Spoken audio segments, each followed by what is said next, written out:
So I wasn't going to tell this story, but now I am.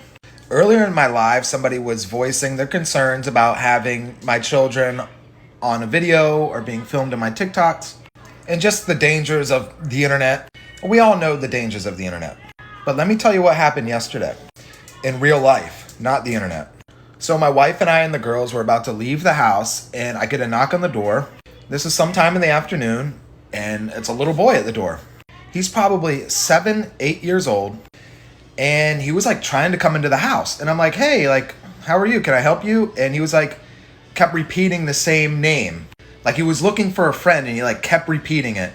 And he was like very confused. Like obviously he was lost and didn't know really what was going on. And I kind of peeked around and I didn't see any cars, any parents or anything of that nature. And I was asking him like, do you live in the neighborhood? Like, where's your parents? And he kept pointing to his tablet like, oh, my mom knows where I am. Like, but you could tell something like was like, he just seemed very like off and like something was going on. I was like, well, do you know your mom's phone number? I can call your parents and let them know that you're at my house. You're at the wrong house, wherever you're trying to go. And then he just started walking away. He's like, I'm going home. And I was like, so I'm like, no, like, let me at least like walk you home to like make sure you get home okay.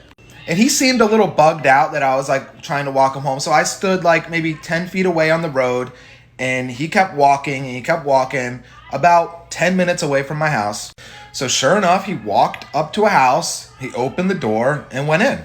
And I kind of like just poked my head in. I was like, hey, hello. And the mom came out. I was like, hey, I was just letting you know that your son just walked up to my house and he was looking for somebody and he seemed very lost and confused. So I figured I would walk him home, just make sure he got home okay. And she was like, oh, okay, thanks, bye. What?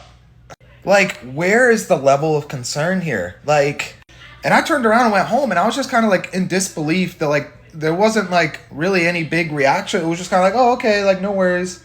Like, honestly, this is how kids get trafficked, kidnapped, go lost, anything at all. So while we worry about others filming their children or adding pictures on Instagram, stuff like that is happening. And granted, I had a safe, happy ending, but you catch my drift.